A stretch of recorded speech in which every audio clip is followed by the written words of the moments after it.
Well, hello. Good morning, America. Well, our show is not called that, but we are Vinney and Beau show coming live to you from San Francisco, the great Bay Area, right here from Danville, Blackhawk.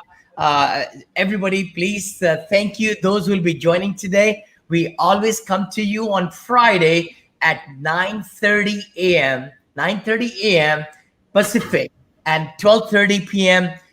Over there in the East Coast. Again, this is Vinny Chopra, your host and co-host, my partner in crime, right here, Beau Eckstein on the right side, and we have a terrific guest today. You're going to have so much fun. I'm telling you right up front. And Beau, how are you doing, bud? What's happening? Very good. Normal day, 3:45 wake up time, and Hold on. Same time I got up too yeah, today. Wow. 3:45. Literally. I'm telling you, man, when you're so focused, you're so passionate, you want to get so much done. God just tells you, hey, don't sleep too much. I found that true, man. 3 days in a row this week. I've gotten up at around 4:45, 3:45. So which is not bad. And I still have excitement like this when I go to bed. No. How was your, otherwise pretty good week, or got some more loans and closings, or yeah. yeah. So just one of my good friends referred me a deal yesterday, and that might come to be, but it's like it has to be a quick deal, and the guy's got all his money tied up in another property. So basically, I figured out how to do it without any of his own money out of pocket. We're using the equity from his other properties. Oh, awesome. So we cross collateralized Let's see. three properties essentially, and then he's getting 100% proceeds, and Uh-huh. then he's going to 1030 do a reverse 1031 exchange into this property, right? So Now hold on. You are a smart Wow. guy, man. I'm telling you. Hey guys, everybody listening to us, if you need some great loans, I mean, I can vouch for my friend Beau because he got me $8.5 million loan in 15 days, start to finish. I'm telling you, on a multifamily, and it's possible. It's very good to really have a great loan broker. And Beau is one of the very best. And syndicator, if you want to invest in passively and do some really great returns, that's Vinny Chopra right here. You're confident. And I want to introduce my very good friend Dylan. Dylan Marma is in the house. Actually, Dylan Marma is a principal of the Requity Group, a real estate investment company focused around the acquisition and operation of the mobile home parks and also multifamily real estate. He has been a principal on over $50 million. Guys, looks like Dylan is just coming out of the college right now. I'm telling you, Dylan, man, how did you do that? We're going to get into it, buddy. And then, of course, transactions over the last 4 years. Dylan is co-founder of the SaaS company EquityTree, focused around helping real estate investors raise capital. Hey, we all need to raise capital and improve investor reporting. He has been featured on dozens of podcasts, no wonder, and has spent over 100 hours consulting. I think it's a lot more than that. When I read that, I said he should say 1,000 hours, maybe. I I don't stopped keeping track at a certain point. You are being humble there, consulting commercial real estate investors. I do want to say, Beau, I met this young man. First time we met back to back, I mean, face to face was in Atlanta airport. Is that right? That's right. Dylan, Yep.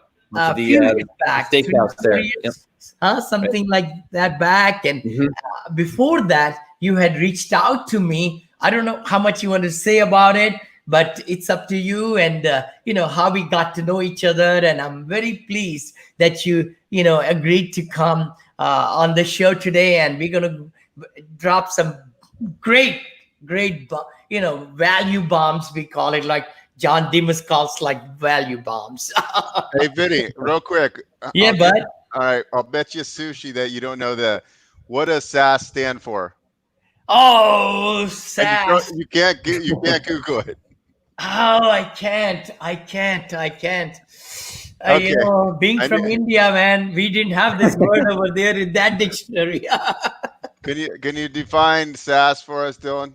It's Dylan? a software as a service company. SaaS. Software as a There you go. service company. I like that. I should know that, man. Alive. I've been into startups and other stuff, but I'll get to know when I grow up, guys. Everybody watching me, when I grow up, I'll be 68 this coming next month. In August, when I grow up, I'll probably find out. So, no, tell us more, Dylan. Buddy, good to have you, bud. Well, thanks for having me, guys. Pumped to be on the show today. I love the intro. Love everything you guys have going on here. I know you've been bringing a ton of value here. Yeah, I know. First got in touch with Vinney. It was back. I don't know exactly, maybe 4 years ago at this point, probably, and met over a Facebook message. Back before, you'd blown up on social media, and you had a team of marketing VAs behind you. So it's been amazing, just even since we first connected. I mean, I've grown tremendously, and even being able to watch the growth that you've had taking place over the last 2 years has been incredible. Is enjoyed it. We had a catch up call yesterday, so it's been very inspiring to see everything that you guys have going on here. And Beau, we first met out when I took the trip out to visit up in my first trip to the Bay Area. So I can't believe that was that long ago already. That you were, I know. I know. 'cause you were 21 and now you're 25. No, it was yeah. Well, I'm 26 now, so when I took the trip out there, I was probably 2-3 years ago. Yeah. 3 years back. Okay. Yeah, we were in Walnut Creek. I remember that nice, that evening. What a tremendous Yep. show we put together, Beau. And I know a lot of people who are watching us, they don't know. Actually, my co-host has been a TV star, guys. I mean, he's been followed by the Flipper Home, right? Beau. I mean, we might be doing some TV ourselves. Who knows, right? It's always good to aspire and make some big goals in life, and why not, right? I mean, if it can be done, why not us, right? So, Dylan, hey, so glad to have you, bud. So, can I share with us your journey? What would you like to say? I know you have, $50 million portfolio, man. That's big for a very young man like you. Tell our audience. I mean, how. Sure. Yeah. Yeah, so I'm initially from upstate New York. So I grew up there. I wasn't really exposed to a ton of real estate outside of my grandma was a real estate agent, and did a lot to get my family out of a small apartment in the city to the suburbs through that. So, but that was about as far as I saw a lot of real estate taking place growing up, and entrepreneurship wasn't immersed by it, but I got into it through reading the books and through finding mentors that I reached out to, and when I was about 19, 20 years old, I was in school for accounting at the time, and I actually and my plan was to go work somewhere in Manhattan and continue to kind of grow in the corporate path, as that's what I saw the path to success look like for a long time. Mm-hmm. And I took I kind of faced a fork in the road at a certain point. I said, well, let me go for it at this age where I'm younger. Let me go move out to California, start to kind of create this lifestyle by design and get into real estate investing and whatnot. So took a big leap of faith, moving out to San Diego at 20 years old. And from there, ended up I met someone on BiggerPockets that put me in contact with someone with a company to apply for that they were working at. And I started working in real estate, investment education company. And I was in that role, spent a lot of my time there, met a lot of good mentors, had good, people surrounding me that were actively investing in real estate. So in about a year there, I bought my first single family. And then shortly after, I ended up buying a duplex.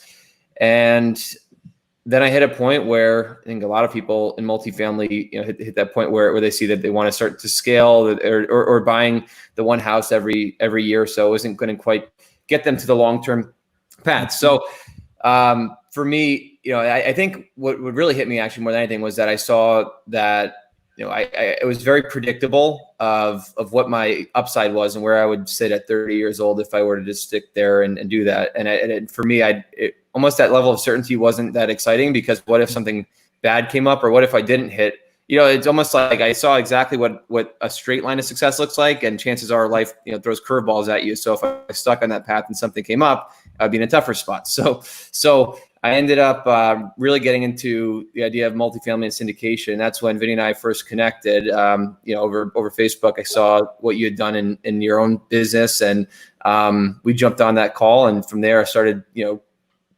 I remember finding at that point, I think I had to search around the back of your website to find out you did ongoing coaching. And then I reached out to, say, let's start to, work together. And then we were doing weekly calls when I would squeeze those in while I was working the W-2. And eventually after a year or so, started to get out and actually, buy the first property, 21 units. And then, ended up partnering with a group that had, experience. After that, we started getting into some larger deals. We got into 132 units, then a 146, did a joint venture. And then, so at this point now, done about 750 units, all multifamily, several joint ventures, and then a bunch of syndications where we've raised a bunch of capital. Awesome. What is spectacular. I mean, record, nothing to really, look at that. Look at the comments over here. There is a Facebook user. Dylan is a beast. Look at that there. Facebook user. Oh, Mario, our buddy Mario. There he is. There he says, "You damn man."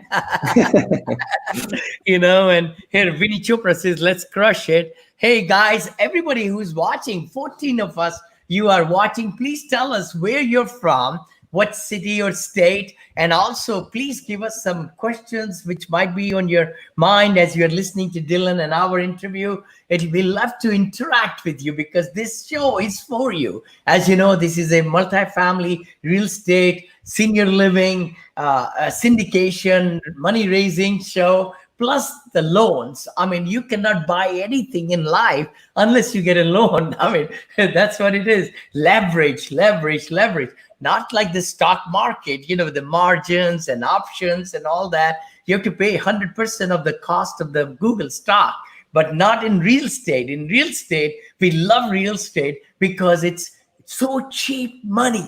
Holy cow. Let me tell you about what happened yesterday. I mean, we are buying this $35 million deal. They're in Austin, Texas. And our loan broker told us yesterday, our interest rate is 2.83%. Wow. Listen again, 2.83%, 5-year interest only, no principal pay down, 30-year amortized.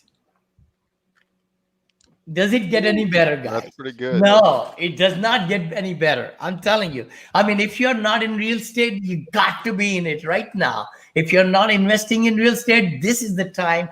The money is so cheap. I remember, Beau, when we bought our first home on a Valentine's Day. This is 40 years back now. We just celebrated 40th wedding anniversary, in April this year. So my wife and I went there and we bought for $99,000 home in the Bay Area. At that time, it was possible. Same home is now 1.3 million, 1.4 million. But guess what? My interest rate was 12.75%. And next year it was going to be 14.75%. And in third year, 16.75%. Hold on. Yep. That's what those days are there in the 1981 I'm talking about. Yep. But the thing is, there is so cheap money right now. If you're not in real estate, this is not going to come back again. Not at all. Lock in those interest, rates, low rates for 5, 10, 15 years and, have those great cash flows. No, thank you. Oh, Dylan, look at that. Derek is also talking. Derek is saying, hey, you guys, here from the East Bay Area. Thank you, Derek, buddy. John Blue, he said, I'm from San Francisco. Thank you, John, bud. And Derek is saying, Dylan, how did you focus on marketing and investor relations when getting started?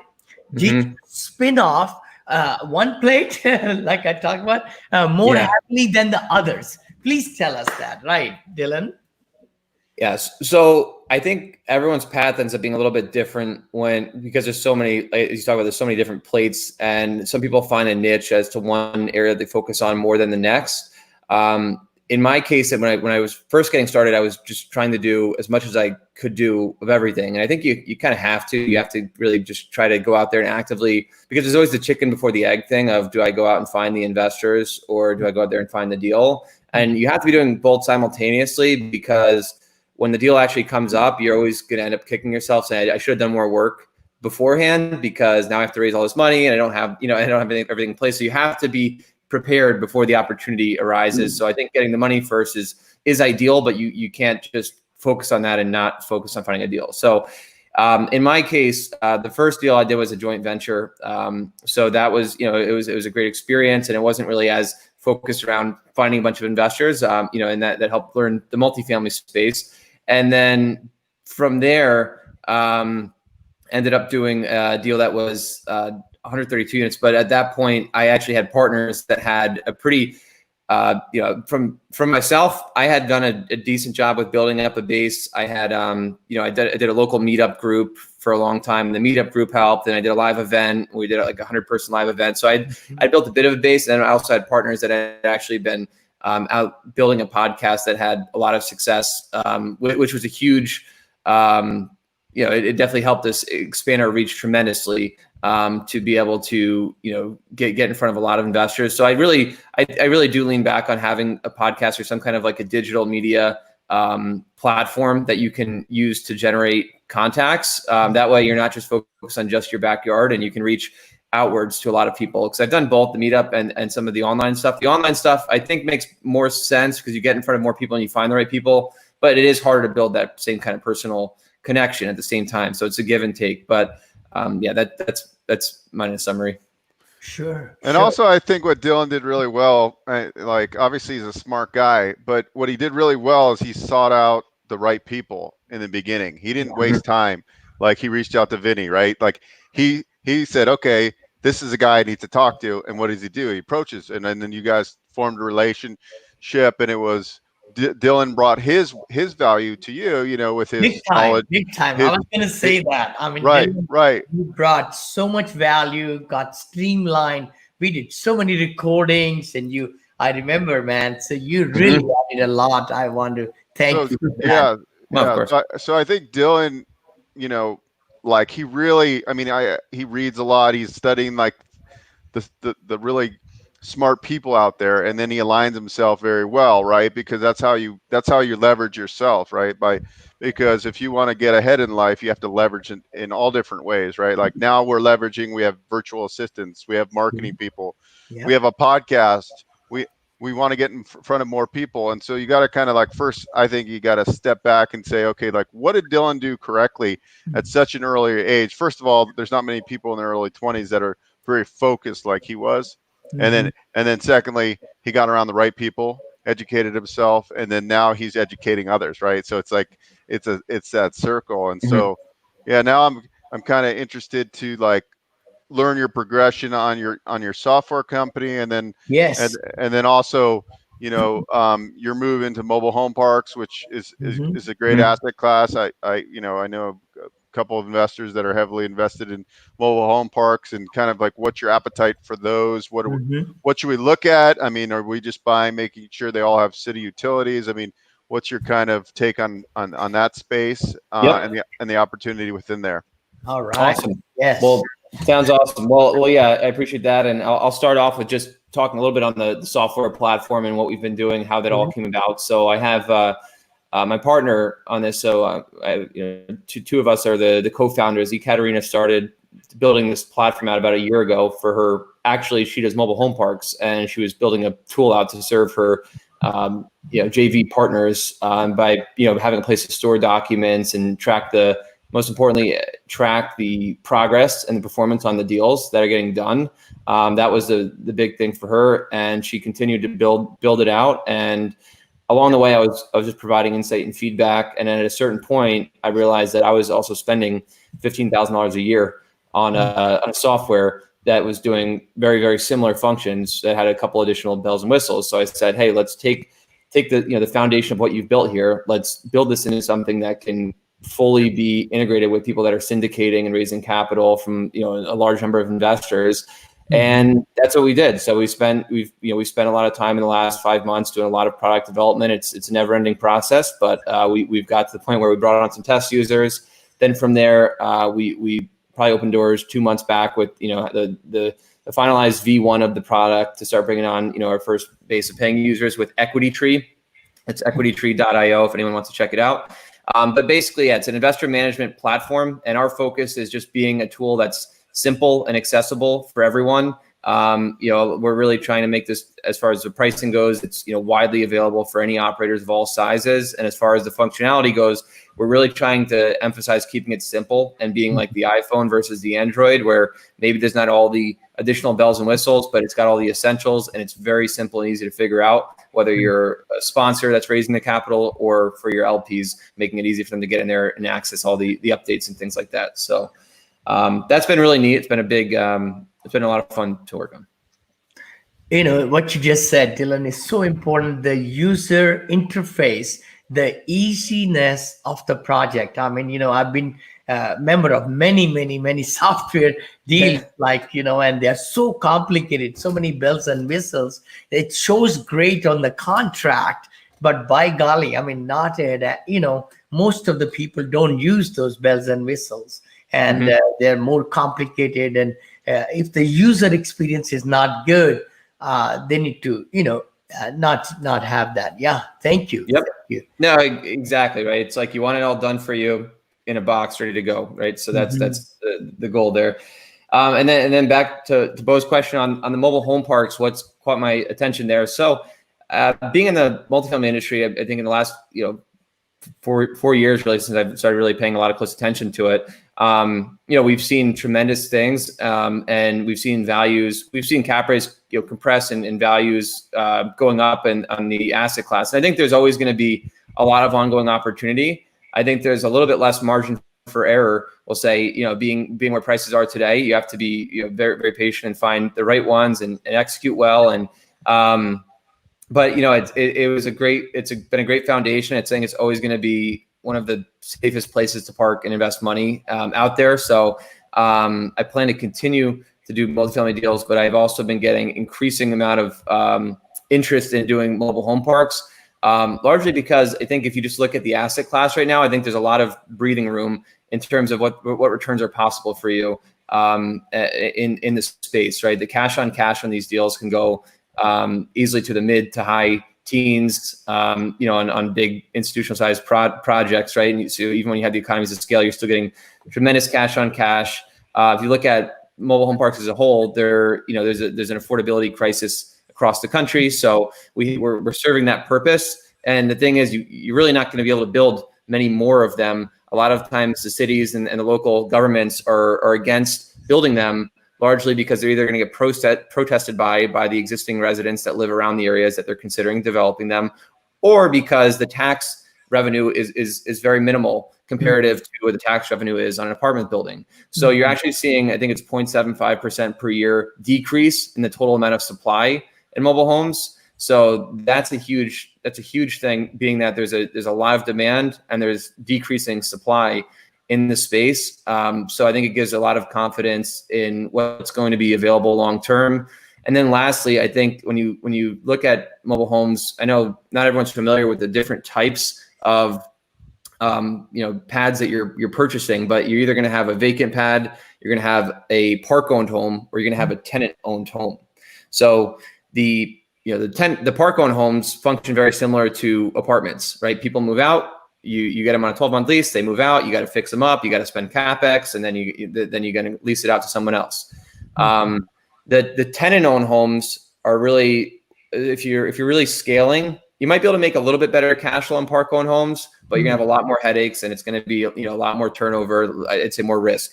But on the tenant-owned homes, once you are actually able to sell the home off to the resident by either a rent-to-own strategy, or you find a bank to finance those tenant-owned homes, then at that point, you don't have any of the CapEx headaches anymore, because they're responsible for the upkeep and the maintenance of the house. Yeah. And this is the really exciting part for anyone that's used to the numbers in apartments. It's 95% retention rate. right? Apartments, 40% turnover each year, right? But you're getting less than 5% turning over in these, and they're very, very long-term residents that are going to be able to stay in the park for a long time. So basically, I'm partnering with someone that has a lot of experience in the space, and what we're targeting are deals that are largely a lot of the deals that we're targeting are infill projects, which are actually projects where we're going to buy an existing, maybe half the park is full of tenant-owned or park-owned homes, and we're going to make sure they're eventually all tenant-owned homes, and then the other half might be vacant lots. And on the vacant lots, we're going to be buying homes to move into the vacant lots, and then ideally you want to sell them all off, but if they can't sell off right away, you'll rent them out and then eventually sell them off. And we just think there's a lot of upside in these deals. We think it's a very stable place to be in, and we think a lot of these, say more institutional investors that are buying. There's a big consolidation going on right now where they're buying these and they plan to never sell them. A lot of these larger institutional investors around the country. So if we can be the ones that are willing to do the dirty work that they're maybe not willing to do, or they don't have the systems in place to do, and we can do the value add, we think we'll have a nice opportunity there, a nice exit in those situations. Wow, for sure. Also, Dylan, we were discussing yesterday the whole connotation, of mobile home park. It's not, the image has changed a lot, from where it used to be to now. And a lot of seniors, we have like 10,000 babies turning, 65 every night in USA. So a lot of people whose retirement plans have gone down and things like that. So are you seeing some demographical shift also that is moving into the mobile home parks, would you say? Oh yeah, definitely. Yeah, I've seen a lot of Well, I've seen on a firsthand level. I've seen family that has moved into them at an older age, where they've been able to downsize from a house to a nice quality living environment. If you talk about seniors, right, I know you've been doing a lot on the senior living side. A lot of these parks that we're targeting are 55 plus communities. They're not all. I'd say probably more of them are market rate, but we're always excited about these 55 plus communities because, as everyone usually knows, they want to be on the first floor. They don't want a lot of stairs, right? So a mobile home environment just is a very, very simple, easy life for them. They don't need a ton of space to move around in, right? So it makes for a quality living environment for seniors, and they still have the same kind of pride of ownership that takes place from that sense. And then on the other side of the coin, you have the affordability issue, right? So if someone can, if apartments are starting to rent for $1,000 in a market, they can go and they can, rent we'll say they rent a park-owned home, might be half that if they're paying for the lot and for the park-owned home. Maybe it's, it's significantly less than it would be for an apartment. But at the same time, if they want to, own a home and have that kind of pride of ownership, or that kind of, what a lot of people I think still view as the American dream, whether you agree with it or not. Home ownership is a big thing for many. And, I think the fact is that they can buy these homes, and then from there, their lot rents might be $300 a month. So you own this home, you're getting it, once you pay it off in the first 10 years, you're paying $300 a month for a long time, which is super affordable. So I think you're going to see continued demand. Yeah.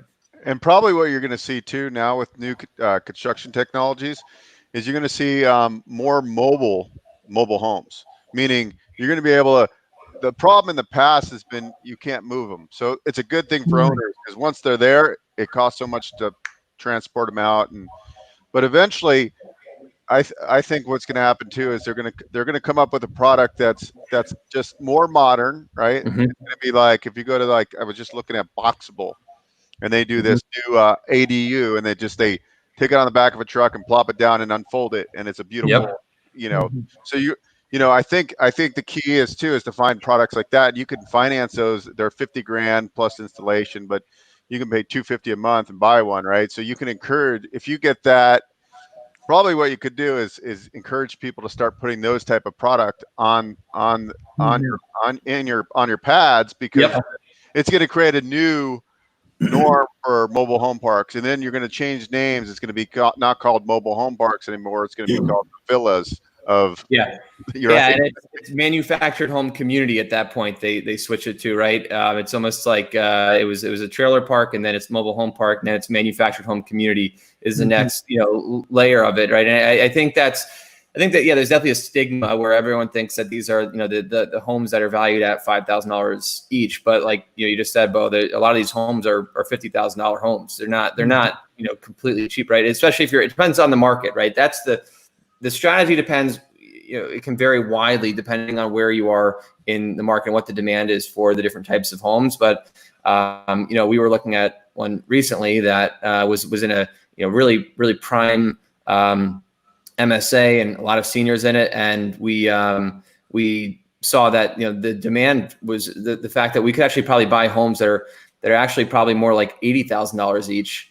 And then we could sell them off at a profit because there's a lot of homes selling at 140, 150 each, right? So it's not like when you're looking at a CapEx budget on an apartment, you're usually thinking like, I'm going to put this money in here and then I'll increase rents a bit, but I'm not going to realize it all until the sale. You're actually buying these and selling them off right away in a lot of cases, right? Or not right away, but in the period of a few months. So you're actually recapitalizing along the way and being able to get a lot of the money back. And then hopefully I can call Beau and get a nice line of credit to be able to finance these and make it easy. Right, and so that's when you go to the agent, right? There, it's big to know that the year you want the newer, right? The older ones are hard to finance. Yes. So knowing those what goes around the financing component of it, but I think that's really smart. I love that. I've actually always wanted, for some reason, I like cheap properties, but it was always it always interested me to start like rehabbing mobile homes because like you can buy them so cheap and and then you can fix them really quickly.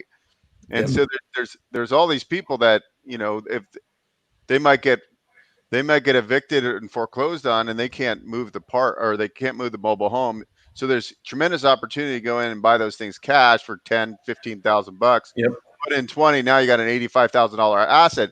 Even if you have to sell it on terms, right, Dylan? You can sell it on terms, and hey, you're responsible for everything. This is yours. So have them put down a down payment. You almost recap all your money out of it. Now they're paying you $600 a month for 20 years or whatever. Exactly. I mean, there's a lot of money to be made with these, and so I love thinking about it. Sure. Dylan, hey, thank you so much for sharing. Tell a little bit more about, why, maybe this will be great. What's your mindset, buddy? I mean, you've been very successful in the last 5 years or 6 years, which is, just tremendous rocket ship, right? So if anybody's trying to get into real estate, what gold nuggets would you say to them? Well, I think it all depends on being super aware of where you're starting from. In terms of if you're working a good W-2 job and you're making a lot of money, then you might be of value to just start saving your money and investing from like the capital side. Even if it starts as an LP, you can start learning a business a lot just through learning and investing as an LP.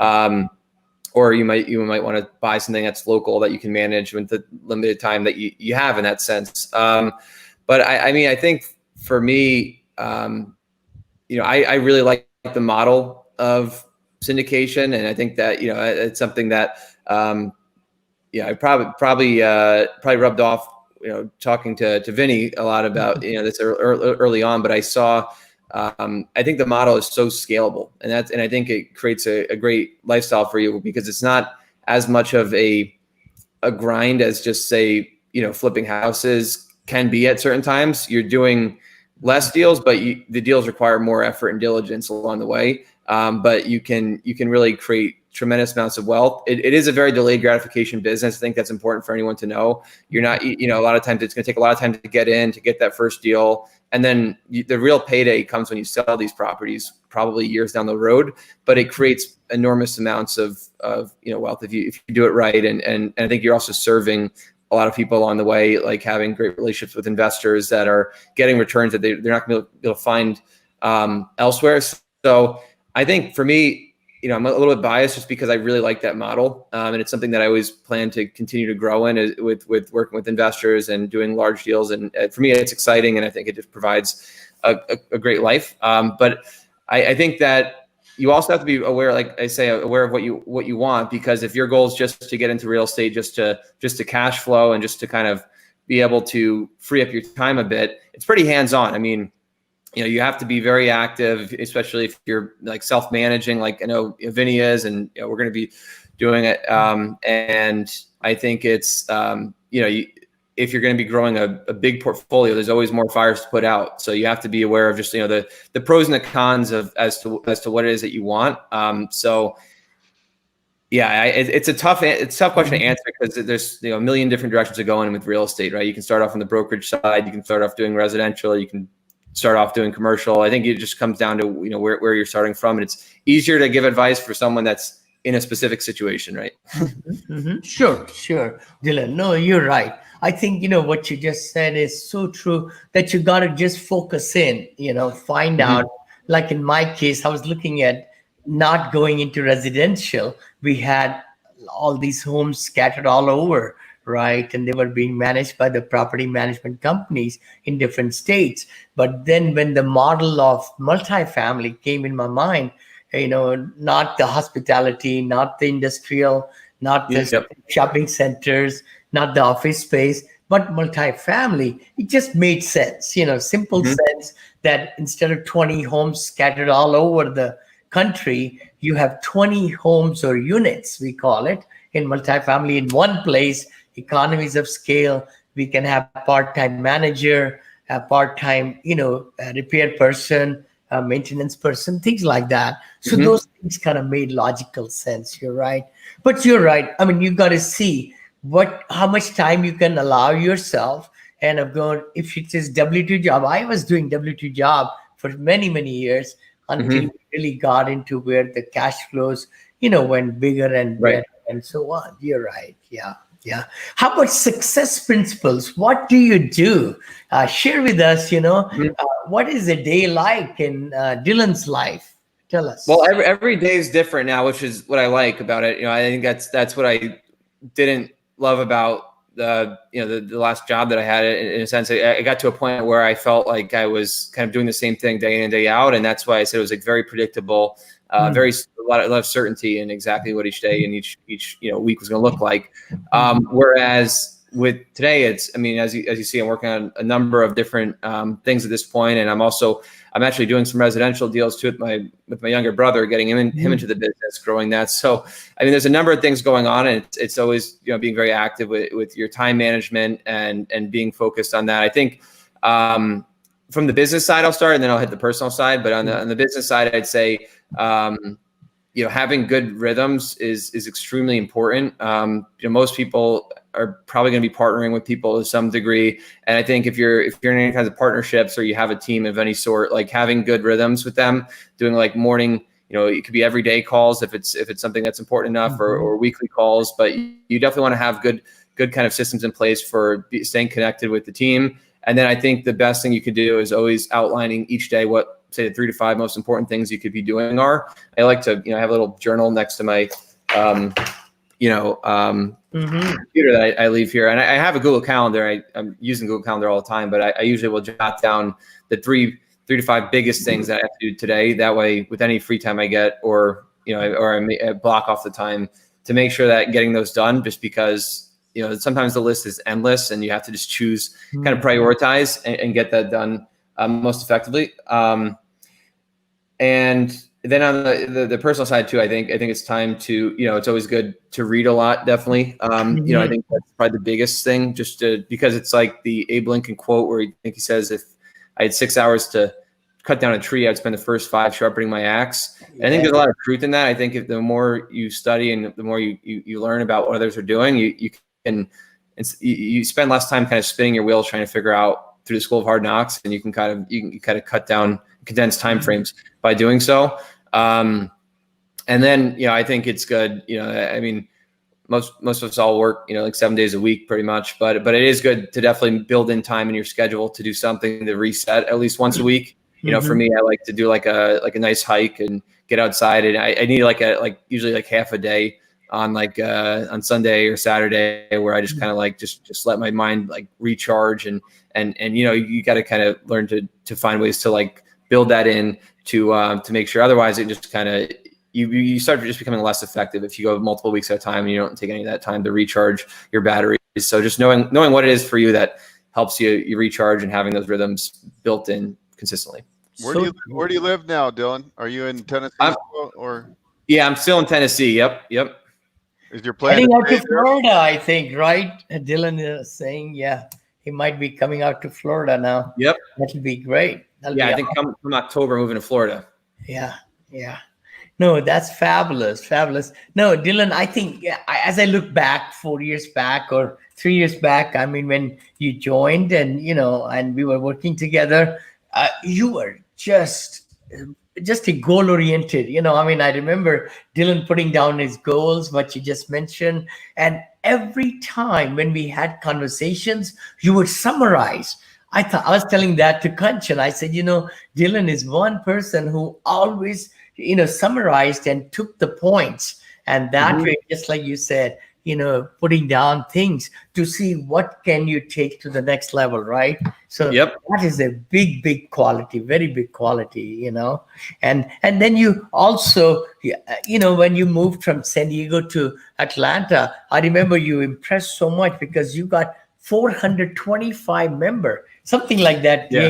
Comes to my meetup group. I mean, within few months. I think I was the first multifamily group in Atlanta, which was cool. Now there's like 6, I think, but I think they've been popping up. But I caught a lot of traction with that, and it almost just was like in some ways, it was just hit it at a perfect time because like it seemed like everyone needed an outlet to start discussing multifamily and getting people together and things along those lines. So when I started a group called Atlanta Multifamily that was specifically about that. I had a lot of people just bringing each other out, and I didn't know anyone in Atlanta, so it served as a great platform for me to start to build a network and grow a bit. So, we grew that. We had a big Facebook group and meetup group, and it was definitely really helpful. I remember one property walk. You said, Vinney, we can meet you there. I said maybe 4 or 5 people show up. There were like 39 people show up, if I remember. No, we did a big property walk, and I think you were in the middle of a big renovation at that time too, right? With that one building that was like down, and you're bringing it back. So that was awesome. That was amazing. We got everyone there got a steal of I think it was like a free event or super cheap. I thought it was really cool, and we did it Facebook Live, if I remember correctly. It's probably somewhere under my account, that whole property. No, thank you so much for taking the time, Dylan. Again, tell us, how people can reach you. And we really want people to, go to your website and try this great, experience. You showed me that yesterday. I thought that was very well put together. Share with us. Yeah, definitely. So if anyone wants to check out the software platform, it's EquityTree.io. And you can go there and you can schedule a demo on there. I'd love to jump on a call with anyone just to at least even just to get feedback. I always want to jump on calls as many people as possible. And then from there, for the investment business, it's the requitygroup.com. That's the Requity with an R before it, or equity with an R before it, group.com. So you can check that out as well. And same thing there. If you want to set up a call or opt in, we'd love to connect with anyone and share with them what we're currently working on. Awesome. Thanks again, Dylan, for taking the time to be on our show. And we really appreciate you. And we wish you all the very best in this world. And I know you'll be very, very, very successful. And you are on a big, crescendo up. Beau, any last comments, buddy, as we wrap up I hope everybody loved, our interview today and our guest. And I hope that you join us every Friday, 9:30 sharp. Come on. When you have that cup of coffee at about 9:20 or so, Vinney and Beau show is going to be on. So go ahead and put that, notification on your, iPhone, Android, anything like that. And also, on your Facebook page. That's a pretty simple way too. Or, I think LinkedIn, we are trying to get in there. We are on YouTube Live and 4 other channels of Facebook right now in different groups. Yeah, I think in a few months when Dylan comes back, maybe we could do like a case study on a mobile home park. Would be Yeah, we should. Yeah. We should. Yeah. That'd be Love awesome. to. Huh? That'd Definitely. be great. That'd be great.